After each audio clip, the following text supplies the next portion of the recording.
Hi, I'm Michael Kennedy, and I'm a facilitator with Think Business Training. Do you still struggle at work? Maybe with a boss, a subordinate, maybe a colleague, or at home with a spouse or a child? If you're like most people, you're dealing with that every day. Well, where does that come from? Often it's misunderstanding, or perhaps it's a threat to you, to your own ego. Our success or failure in life really depends on the relationships we develop. Companies spend inordinate amounts of money on processes and procedures like incentives or disciplinary or appraisals. And yet more often than not, they don't work. Why? Because it's often very extrinsic. We don't get to the heart of the problem.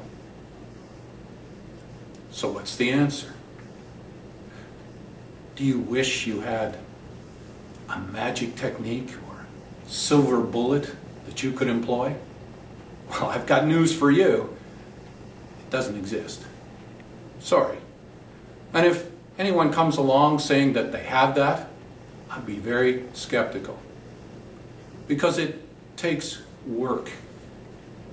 It takes a lot of effort. And for me, Stephen Covey sums it up best in his book, 7 Habits of Highly Effective People. Habit number 5. Seek first to understand, and then to be understood. Yet, how can you go about understanding anyone if you first don't understand yourself? And at this point you may think, well, of course I understand myself.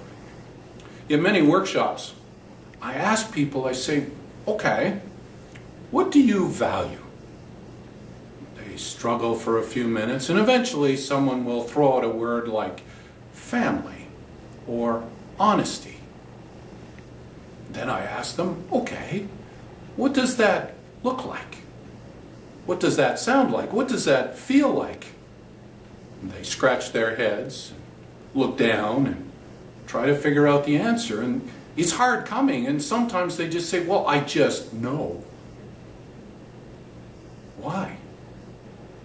Because it's inside all of us. It's developed over years. It becomes an intrinsic part of us that we don't necessarily know how to explain. And we're not taught, really, how to reflect, how to look at. What is it that excites us? What is it that stresses us out? What is it that ticks us off or makes us feel good? The problem often is that we're into those emotions, and then the wrong conclusion comes out. So how do we go about understanding ourselves?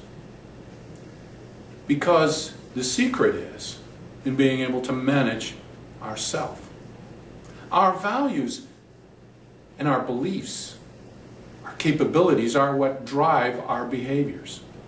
And it's all in regard to our sense of self, who we are.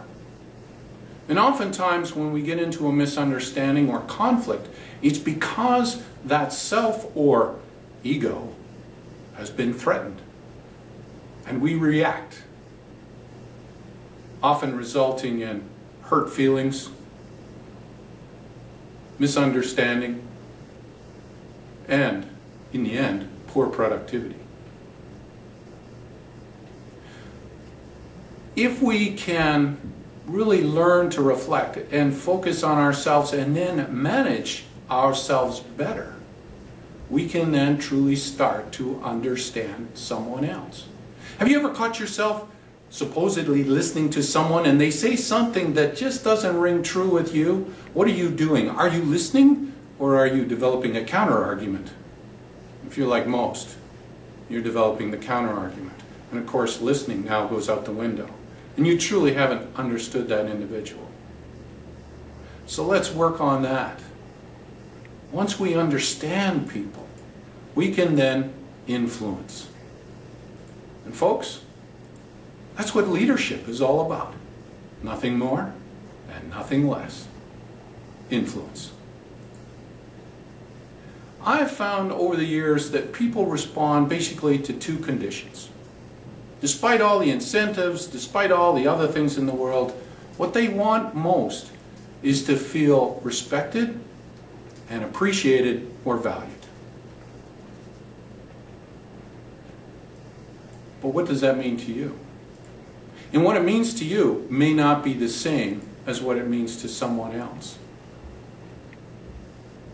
It's amazing, really, once people feel respected and feel appreciated, and the operative word here is feel, they will do amazing things. So what are you putting your effort into now? New procedures, new technology. It's amazing what we understand out there right now.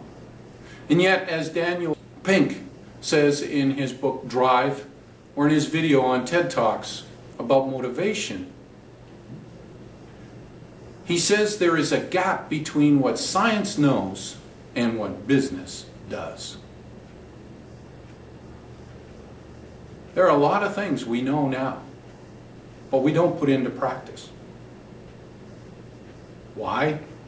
Perhaps it's because of the paradigms that we exist under, the things that we have always been used to. Are they really working for you? At the end of the day, our success or failure depends on the relationships we develop. And when we develop good relationships, by understanding one another, we can then influence. And once we can influence, we can do amazing things. So, where are you going to spend your effort? Thank you.